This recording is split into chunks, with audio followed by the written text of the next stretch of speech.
Welcome to GK fax. स्वागत है एक बार फिर से आप सबके अपने यूट्यूब चैनल जीके फैक्स में। जानेंगे इस वीडियो में, यानी कि आज का जो हमारा 2 बजे वाला टॉपिक है, मोस्ट इम्पोर्टेंट टॉपिक है। आपको पता है अभी रूस यूक्रेन की लड़ाई चल रही है, जिसमें यूएनओ की तरफ से काफ़ी बैठकें होती हैं, ठीक है ना। अब यूएनओ की इस बैठक में जो है एक क्वेश्चन उठ कर आ रहा है कि आखिर में रूस के खिलाफ वोटिंग में शामिल क्यों नहीं हो रहा है भारत, है ना, या रूस यूक्रेन के मुद्दे में भारत क्यों नहीं पड़ रहा है। तो इसी के ऊपर मैं आज आपको पूरा समझाने वाला हूं कि आखिर में क्या कारण है जो भारत इसमें वोटिंग नहीं कर रहा है और अपने आप को इससे हटाकर रख रहा है। साथ में भारत की तरफ से हमेशा एक ही बात करी जा रही है कि भैया सीधा सा जो हल है वो बातचीत के जरिए निकालिए, वो सबसे बेटर है। आखिर में भारत ऐसा क्यों कर रहा है, भारत के रूस के साथ क्या संबंध है, यूक्रेन के साथ क्या संबंध है, पूरा मैं आपको वीडियो के अंदर बताने वाला हूं। बस आपको वीडियो को एंड तक देखना है। टॉपिक पेपर के पॉइंट ऑफ व्यू से इंपॉर्टेंट है। इस टॉपिक से आपसे जो है एग्जाम में 1 या 2 नंबर का क्वेश्चन पूछा जा सकता है। वही अगर कहीं से भी टॉपिक ना समझ आए या कोई आपका डाउट्स हो, कोई क्वेश्चन हो, कमेंट बॉक्स में पूछेगा, आंसर मिल जाएगा।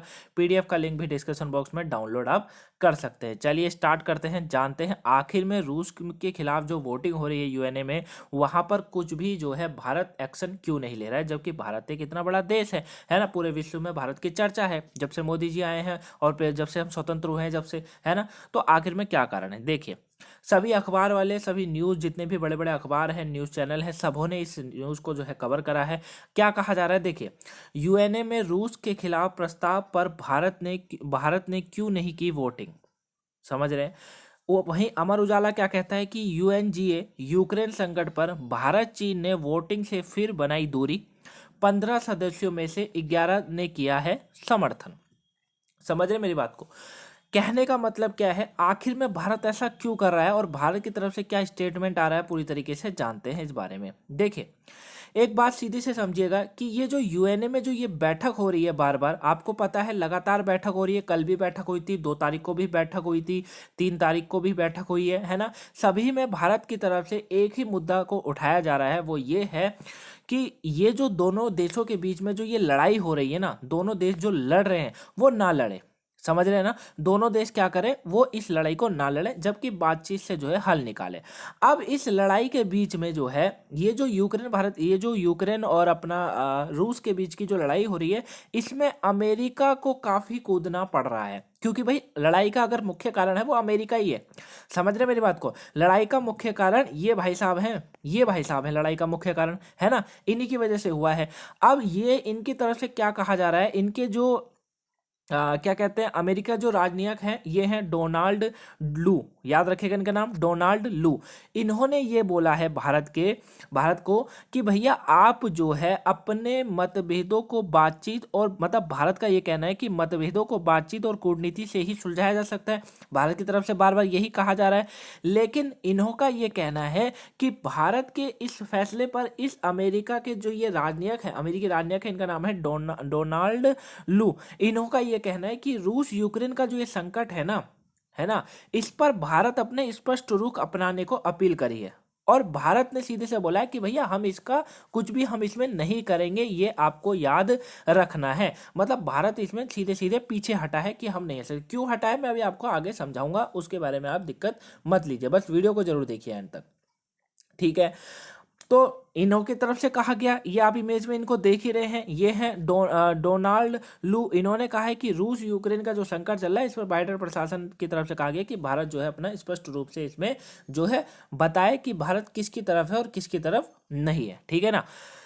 अब यहाँ पर एक बात जो है वो ये भी निकली है, मतलब भारत की तरफ से ये भी मतलब ये जो है अभी इनकी तरफ से ये भी कहा जा रहा है कि भारत 2 तरीके से अपनी बातों को स्पष्ट करे।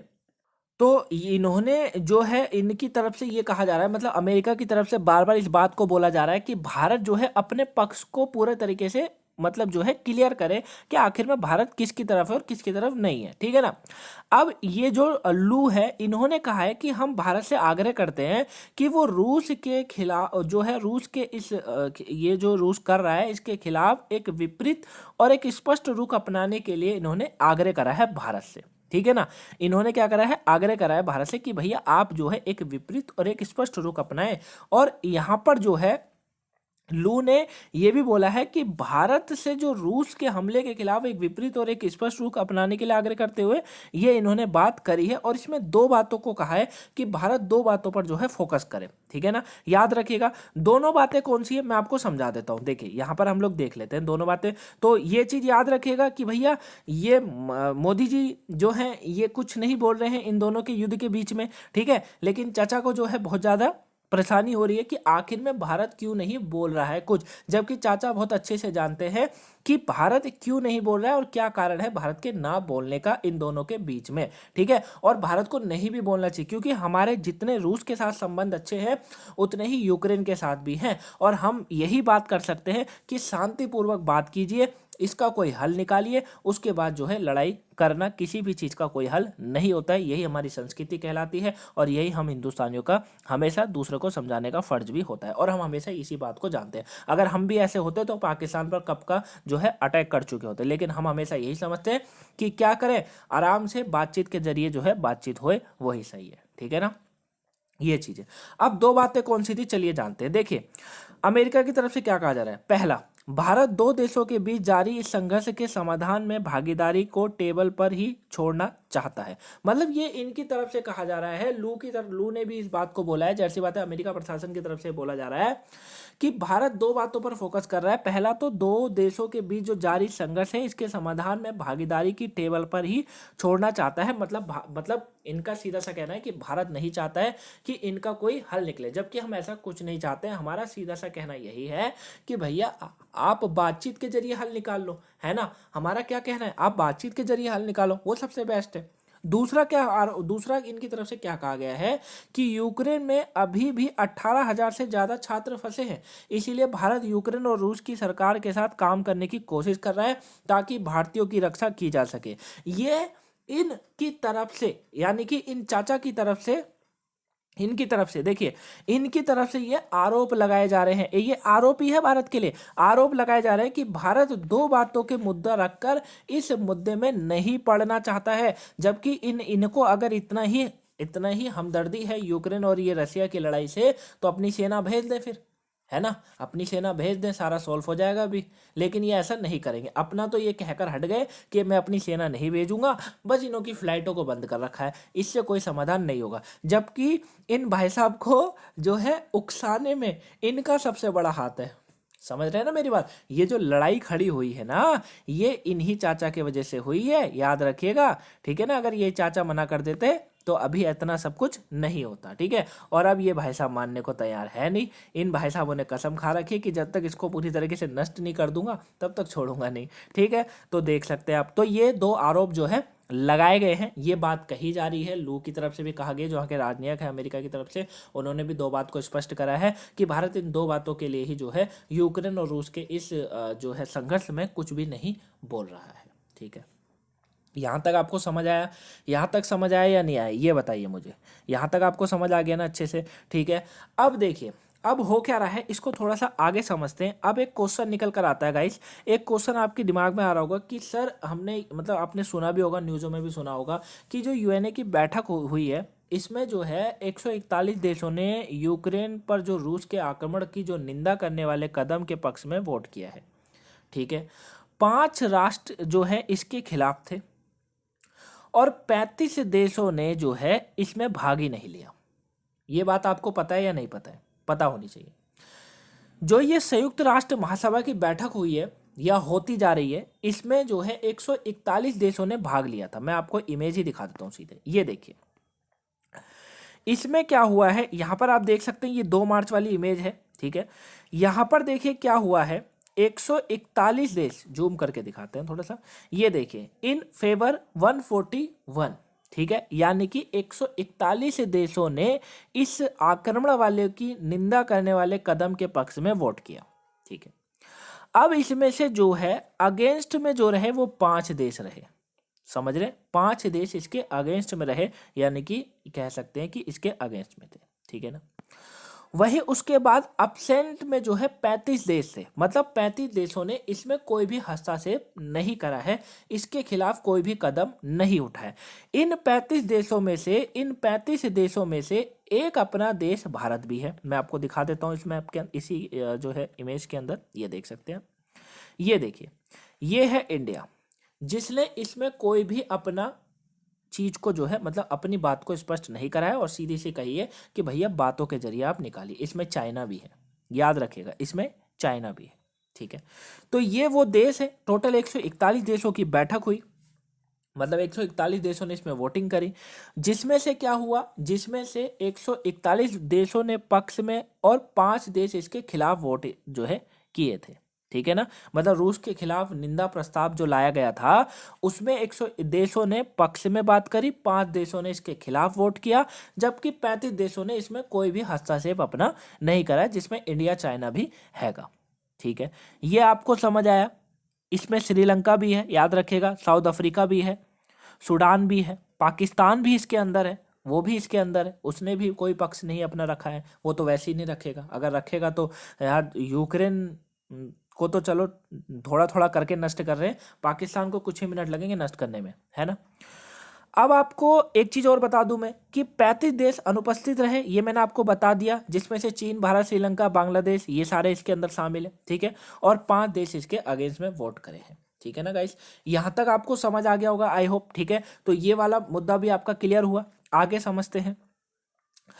अब देखिए, अब एक चीज निकल कर आती है, एक क्वेश्चन मैं आपसे भी पूछूंगा, एक क्वेश्चन निकल कर आता है कि आखिर में सर, आप भी ये पूछेंगे सर सब कुछ समझ आया, चलिए आपको समझ आ गया होगा ज़्यादातर बच्चों को, मैं उम्मीद करता हूँ, लेकिन आप लोग ये समझेंगे कि आखिर में भारत इतना बड़ा देश है, पावरफुल देश है, और काफ़ी कुछ है हमारे पास भी, ऐसी कोई दिक्कत वाली बात नहीं है, और काफ़ी पावरफुल है। हमारे पीएम जी की बात करें तो काफ़ी पावरफुल है, हर देश में इनका डंका है, विश्व में सबसे लोकप्रिय नेता है ना। क्यों नहीं बोल रहे इस मुद्दे पर? बात आती है आखिर में यूक्रेन और रशिया के मुद्दे पर क्यों नहीं बोल रहे, क्या कारण है? देखिए, बहुत सारे कारण हैं। यूक्रेन के साथ भी हमारे काफ़ी अच्छे रिश्ते हैं और रशिया के साथ भी। कैसे हैं, चलिए समझते हैं, पॉइंटों में समझेंगे आप। देखिए, सबसे पहला क्वेश्चन, यूक्रेन से भारत का द्विपक्षीय संबंध है, कैसा? देखिए, विदेश मंत्रालय के अनुसार यूक्रेन के साथ भारत के सभी क्षेत्रों में द्विपक्षीय संबंध है।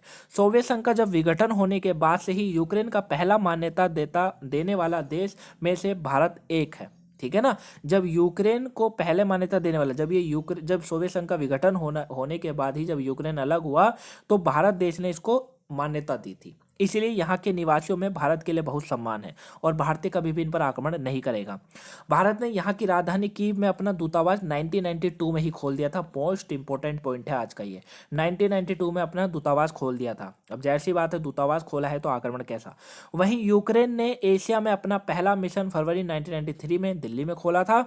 पिछले 2.5 दशकों में अगर बात करेंगे तो 2018-19 में लगभग 2.8 बिलियन अमेरिकी डॉलर का व्यापार करा है भारत के साथ यूक्रेन ने, समझ रहे ना। तो 2.5 दशकों में खासकर 2018-19 में लगभग 2.8 बिलियन अमेरिकी डॉलर का व्यापार हुआ है। यूक्रेन में भारत का निर्यात की जाने वाली मुख्य वस्तुएं कृषि उत्पाद, प्लास्टिक, पॉलीमर और है, ठीक है ना, ये सारी है। साथ में कीव खाना पकाने के लिए तेल के लिए महत्वपूर्ण सप्लायर भारत से करता है। पिछले साल भारत में लगभग 74% सूरजमुखी तेल का आयात यूक्रेन से हुआ था। वहीं इसी के साथ ही भारत फार्मास्यूटिकल, मशीनरी, रसायन, खाद्य उत्पाद का आयात भी करता है, समझ रहे हैं ना। तो ये भारत के जो है द्विपक्षीय संबंध है यूक्रेन के साथ, ये इंपॉर्टेंट बनता है। अब बात करें रूस की। देखिए, रूस के खिलाफ हम कभी नहीं जा सकते, सीधी सी बात मैं आपको बताऊं, रूस के खिलाफ हम कभी भी नहीं जा सकते हैं, क्योंकि रूस ने हमको उस समय मदद करी थी जब पूरा देश हमारे खिलाफ खड़ा था। वो है वीटो पावर, ठीक है। क्या है वीटो पावर, समझते हैं। देखिए, सबसे पहले समझिए कैसे संबंध है भारत और रूस के। और हथियारों के लिए हमारा सबसे प्रमुख देश है रूस, मैंने काफी बार बोला है आपको। सोवियत संघ के जमाने से ही रूस के साथ भारत के रिश्ते मजबूत हैं। रक्षा मामलों में वर्ष 1970 में भारत का रूस के साथ द्विपक्षीय रिश्ता बेहद मजबूत है। भारत अपनी जरूरतों के करीबन 50% हथियार रूस से खरीदता है, सिंपल सी बात है। इसी के साथ भारत अपनी जरूरी का करीब 80% से अधिक कच्चा तेल आयात रूस से करता है, समझ समझ रहे हैं? तो कैसे जा सकता है? अगर ये 80% अगर मान लीजिए हम रूस के खिलाफ खड़े हो गए, फिर तो 80% का यहाँ पर तेल मिलना बंद हो जाएगा। लड़ाई 5,000 किलोमीटर दूर चल रही है, यहाँ पर तेल आना बंद हो जाएगा, है ना। 25% प्राकृतिक गैस, खासकर हथियारों के लिए भारत रूस पर ही ज्यादा आश्रित है, समझ रहे हैं। वहीं 2011-15 तक भारत ने करीबन 70% हथियार रूस से खरीदे थे, 2011 से लेकर 15 तक। इसके बाद 2016 से 20 हालांकि इसमें गिरावट देखी गई थी, लेकिन 49% पर आ गया था। फिर भी 50% हमने हथियार खरीदे हैं 2016 से लेकर 20 तक। मोदी जी आ गए फिर तो मेक इन इंडिया चल ही रहा है ना। तो दोनों देशों के बीच में रक्षा सौदे में S-400 रक्षा मिसाइल प्रणाली सौदा अहम है, जो कल रात रूस ने धमकी भी दी है कि मैं S-40 जो ये मिसाइल है इसका परीक्षण, इसका जो है हमला कर दूंगा अगर नहीं माने। सबसे इंपॉर्टेंट बात आती है हम क्यों नहीं हमला करेंगे। रूस ने भारत के लिए 4 बार वीटो पावर का किया है इस्तेमाल। देखिए, रूस भारत के सामरिक, आर्थिक और कारोबारी हितों के लिए द्विपक्षीय संबंधों को मजबूत तो किया है, लेकिन उसमें जो है भारत के आंतरिक हितों के लिए भी बहुत सारा काम करा है। 4 बार अपनी वीटो पावर का इस्तेमाल कर मदद करी है। रूस ने संयुक्त राष्ट्र में भारत के पहली बार अपनी वीटो पावर उस समय किया था जब 1957 में पाकिस्तान संयुक्त राष्ट्र में कश्मीर का डिमिलिटराइज, ठीक है, डिमिलिटराइज करने के लिए भारत के खिलाफ प्रस्ताव पेश किया था। उस समय सोवियत संघ ने जो है अपने वीटो पावर का इस्तेमाल करता, ठीक है ना। 1957 में पाकिस्तान संयुक्त राष्ट्र ने जब कश्मीर के लिए कदम उठाया था, तो रूस ने जो है इसमें अपना वीटो पावर यूज करा था। उसके बाद 1961 में गोवा के पुर्तगालियों के हाथों आज़ादी के लिए वीटो पावर का इस्तेमाल हुआ था, ठीक है। वही संयुक्त राष्ट्र को पत्र, मतलब पुर्तगाल गोवा पर कब्जा करने के लिए जो संयुक्त राष्ट्र को पत्र लिखा था, तीसरी बार 1962 में अपनी 100 वीटो पावर का इस्तेमाल करते हुए आयरलैंड के उस प्रस्ताव को गिरा दिया था। ये बहुत इंपॉर्टेंट था, इसको याद रखिएगा, ठीक है ना। ये मैंने इसलिए यहाँ पर लिखा है ताकि आप इसको जो है रिविजन करते रहे, ठीक है। उसके बाद भारत पाकिस्तान के युद्ध के बाद दोनों देशों के बीच मध्यस्थता करते हुए बातचीत से मसले के लिए समाधान की बात कही थी, और रूस के इस कदम से कश्मीर मुद्दे में तीसरे देश की मध्यस्थता अस्वीकार हो गई थी। तो काफी बार मदद कर चुका है। चौथी बार रूस ने अपनी वीटो पावर का जो इस्तेमाल तब किया था जब पाकिस्तान कश्मीर मुद्दे के अंतर्राष्ट्रीय बनाने का प्रयास में जुटा था। 1971 में क्या करा, बांग्लादेश के मुक्त को लेकर भारत पाकिस्तान में युद्ध हो रहा था। पाकिस्तान कश्मीर मुद्दे को दोबारा संयुक्त राष्ट्र में पेश किया। उस समय रूस ने अपनी वीटो पावर का इस्तेमाल करते हुए भारत के साथ दोस्ती निभाई थी और पाकिस्तान के इस प्रस्ताव को गिरा दिया था, ठीक है। तो इतनी बार जो है भारत यूज कर चुका है। और कल की एक खबर आई थी कि जो रॉकेट है वहां से जो है सारे फ्लैग हटा दिए गए थे, लेकिन अपना हिंदुस्तान फ्लैग, अपना इंडिया का फ्लैग इसमें रहा था, क्योंकि हमारे संबंध रूस के साथ काफी अच्छे हैं। तो भारत इस मुद्दे पर नहीं पड़ रहा है, इसीलिए रूस ने भी अपना जो है दोस्ती दिखाई है और भारत का फ्लैग इसमें चढ़ा नहीं दिया, बाकी सबके फ्लैग हटा दिए थे। तो यही टॉपिक था आज का। आई होप आपको समझ आया होगा। वीडियो पसंद आई हो लाइक करेगा, चैनल में सब्सक्राइब करेगा, मैं वीडियो को शेयर करेगा गाइस ज़्यादा, ताकि और भी लोगों को पहुंच सके। मिलेंगे नेक्स्ट वीडियो में, तब तक के लिए thank you for watching guys, have a nice day, thanks for watching.